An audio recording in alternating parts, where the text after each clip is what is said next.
Hey guys, be sure to press like and subscribe. Today I want to talk about living cheap in the Philippines.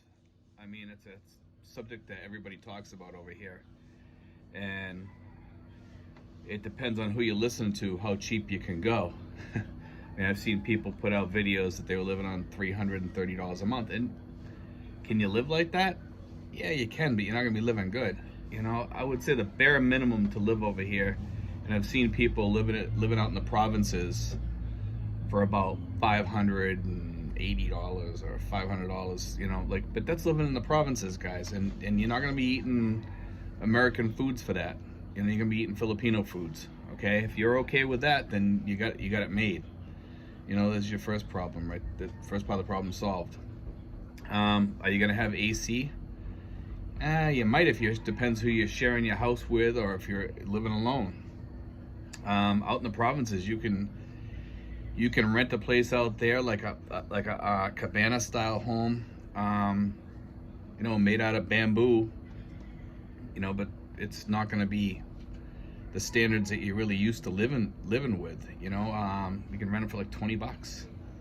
You know, and you're probably going to have a outdoor outhouse and maybe a hose running out to your cabana from somebody's home or something like that, but it's not going to be really good living, you know. Would I want to live like that? No. The Philippine Retirement Authority says that, you know, you need at least 1,000 to come into the country, solo, unmarried, and 1,500 if you're married. Okay, if you're applying for a visa here. Okay, so $1,000 is pretty reasonable living over here. It's pretty decent. Okay, it's not awesome or fantastic, but it's AC. It's good. You know, you can eat some American foods, go out to dinner, and you can cover your healthcare costs and stuff like that. Can you live cheaper than that? If you have an emergency fund, yeah. There's a lot of people that live over here and they're basically e-beggars. They set up these, you know, like GoFundMe accounts and stuff like that, and whenever they need help with something, they ask people to, you know, fund them. And it gets a little, people have gotten burned out over here on that, you know, because they're constantly getting asked on Facebook, you know, hey, can you donate some money to me? A lot of foreigners come over here and they're asking people, hey, can you send me some cigarette money, or can you send me a load for my phone? I stay away from those people. You know, I've stayed away from those people for quite a while. There's just too many of them over here already. You know, and we don't need any more getting added to that number. You know, if you're coming over here with less than 700, you're not going to do well. If you come in here with 700 or more, I would say you could probably do it.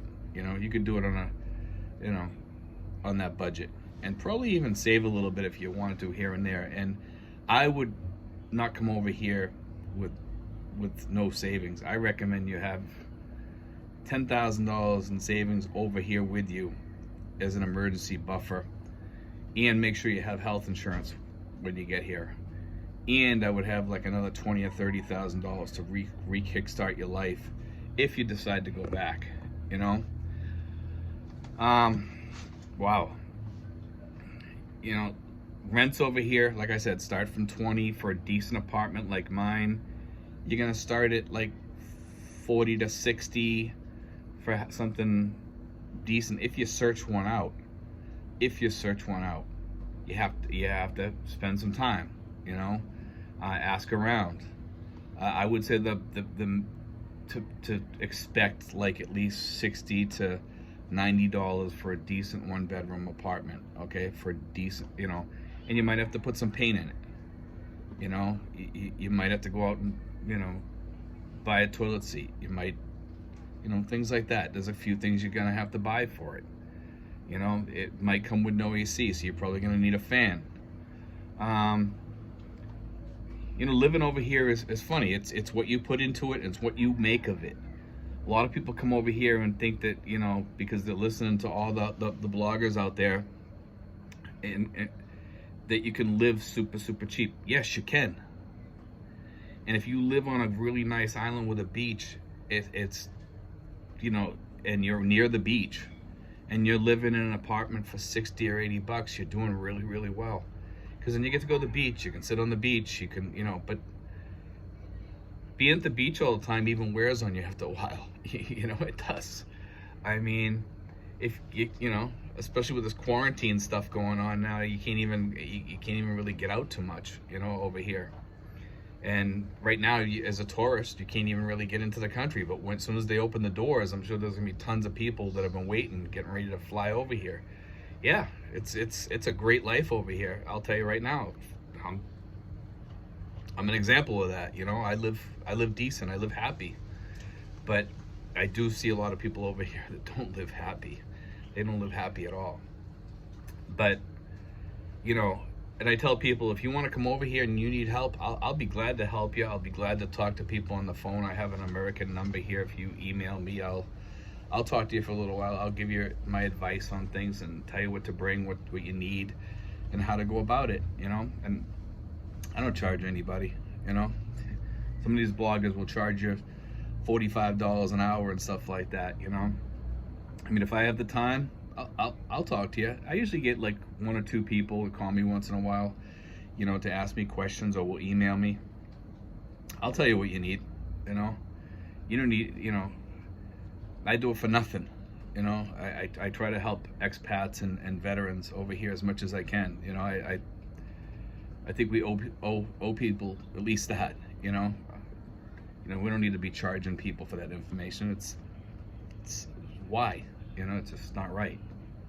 But anyway, guys, if you really want to live good over here, $1,500, $1,500 and up. If you're gonna have a girlfriend and or a wife here, $1,000 if she's working will be fine. Okay, if she's working, okay, and she has a halfway decent job. Okay, if she's a maid or something like that, no. If she's a lot of guys come over here and they find these girls over here that are basically poor. They come from the provinces. They don't have an education. They don't have a job. You're taking on that responsibility. That's going to cost you more. And guys, most of you guys are capable of finding a halfway decent girl over here with a job. It's not that hard. A lot of the bloggers are telling people to take on the responsibility of getting a provincial girl, a girl that comes from a poor family, owns rice paddies, stuff like that. And that's fine if you have the money to pay for that, because that girl's going to be asking you for money for her family. So if you're on $1,000, there goes a lot of your money. She's going to be asking you, my brother needs money to fix his motorcycle, my mother needs money for an operation. I love the Filipino people, but that's part of being a Filipino and in a Filipino family. So when you join a Filipino family, you're kind of expected to donate to the family, okay? If you're part of that family. It's just the way it is, guys. It's not that the girl is a scammer or something like that. I mean, there are scammers out there, but I'm just saying, a lot of families are going to ask you for money. And you're expected to help out. I help out in my girlfriend's family. I help out, in a lot of different ways. It doesn't cost me a lot. I mean, it's just a few bucks a month. If you have the income, you can do it. But yeah, living cheap over here, guys, it's all about the rent. If your rent is cheap, you're gonna live better, okay? Unless you have a big amount of income coming in. And I still recommend that you find a cheaper rental place with AC that you're gonna be comfortable in, because then you got room to travel and you have extra money, and you can pay $600 a month for rent, in a condo, or you can pay $200 a month for rent in a 3-bedroom in a gated community with a pool and stuff like that in some places. And then you can spend 60, 70, 80 for a place like mine, and I don't have a pool, but I can get to the beach fairly, it's not too far. I can just jump in a jeepney and go to the beach for the day, and I don't mind. And I live in a decent town. I live in the provincial capital, but I live, as you can see, and I live basically 5 minutes away from the provincial capital. You know, it's good, you know. And also, guys, I want to thank you guys for all the new subscribers we have on here. We've got like 2,000 new subscribers just in the past 28 days. And that's awesome. I'm really thankful for that, guys. You know, and if you guys have any ideas about what you want to see, send me ideas and I'll see if I can do a video on that. You know, because sometimes we do go dry on ideas because we've run out of ideas. There's only so many subjects you can cover, okay? And I've done a lot of the videos for people ask me what it's like around here, and you know, all that. I've walking around videos, we've done that. I can't film in the malls, guys, for several reasons. A lot of the malls have music playing in the background. Unless I dub it out with my own music or something like that. I mean, a mall is a mall, you know. The only thing you're gonna see is a bunch of closed stores and 50% off sales because nobody's buying anything, you know. So it's really not that much to see. Their malls are the same as our malls, unless you go into like the Filipino type malls, which don't have like a lot of American stores. You know, they have like Jollibees and, you know, SM and stuff like that. But the mall that I have here in my town, it's kind of like an American mall. We have Shakey's, we have Kenny Rogers, we have S&R Pizza, we have Dunkin' Donuts, we have Starbucks and all that, you know. And guys, if you guys live like a Starbucks type style of life and you want to go to Starbucks every day, you better make sure you have good income, because it's expensive, you know. I mean, here's a good example of living Filipino, okay? I go to a place called Red Ribbon. Red Ribbon makes cakes, okay? And to buy a loaf of banana bread there, it's about 85 pesos, okay? 85 pesos. To buy the same loaf at Starbucks, and I've gone over there when I first came here because I love banana bread, and I don't like to make it. It was 550 pesos for a loaf, okay? So almost what I'm paying for a slice at Starbucks, I can get the whole loaf at Red Ribbon, and it's just as good. So it's all about shopping around, guys, when you're in the Philippines. If you shop at ritzy type stores and ritzy type restaurants, you're gonna get ritzy type prices. You know, I mean, I eat at Pizza Hut. That's not too expensive. It's fairly reasonable. And when I'm in the mood, I go to an unlimited steakhouse. You can eat all the steak you want. I go there probably like 2-3 times a month. I'm gonna probably do a story on that. It's kind of cool, you know. And for about $14 US, you can eat all the steak you want. I can eat about 2 or 3 steaks. Some people could eat more. There was one guy, I asked the owner there how many steaks he ate. I mean, how many steaks he's seen people eat, rather. And he said probably about 15 was the max. And it was actually a Filipino guy that did that. And the guy wasn't a big guy either. He ate 15 steaks, you know. So the guy probably went home and had a heart attack after that. But yeah, guys, you know, like, I got some dogs over here barking right now. See, this is life in the Philippines. You're seeing it firsthand, guys. You know, you're hearing it.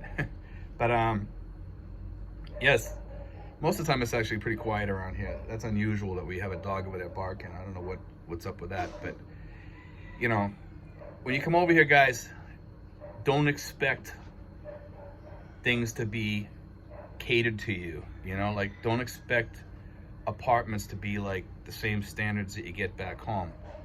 You know, like I said, think of rentals as fixer-uppers, kind of like, because they know that they can rent them out here, whether it's clean or not. They don't care. You know what I mean? You're gonna have to go in there and or hire somebody to clean it up. Spend like $10 and you can have somebody clean the whole thing up. You know, go in there and sanitize the whole place, and then if you know somebody, a Filipino that doesn't have a job or something, have them go in there and paint it for you. It's cheap, you know, and you'll have a nice looking place, clean, decent, you know, and you'll be happy there, you know. And have them paint it a color you want. Pick the color you want. And ask your landlord if it's okay if you paint it, you know, because some landlords don't like that. Before you rent, make sure you ask all the questions, you know. And we're lucky here because our landlord's like the nicest lady in the world. I mean, I bought a cabana And let me see if you can see it.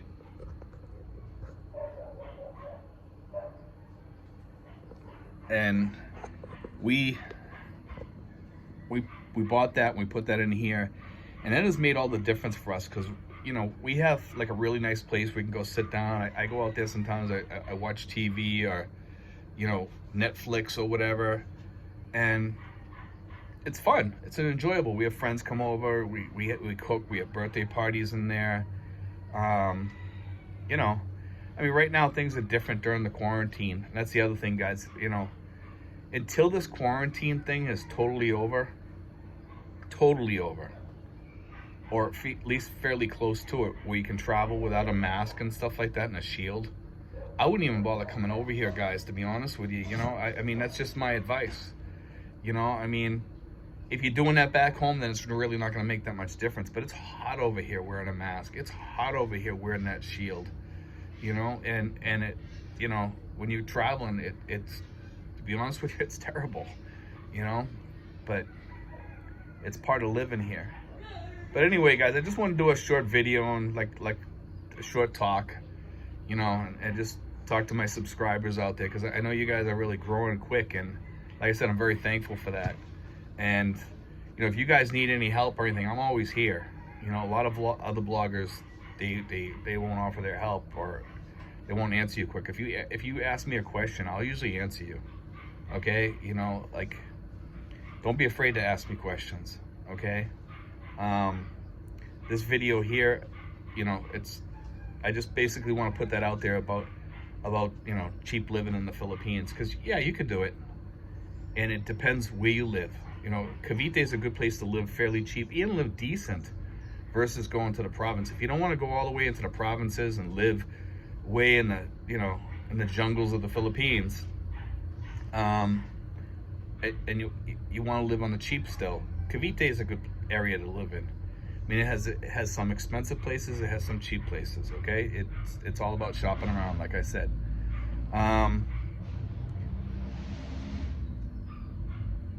Here, I can live almost as cheap as somebody in the provinces, and live, like I said, you live better. You can live better here. But anyway, guys, just want to throw that out there. And like I said, contact me if you have any questions. Feel free to contact me. You know, that's what I'm here for. I enjoy doing this, and you know, I enjoy helping people out. So, you know, shoot me questions, shoot me video requests, all that. But be sure to like and subscribe, guys, and God bless. I hope that helps you guys a little bit, you know, because I'm getting a lot of questions on budgets and stuff like that. So that should help you a little bit.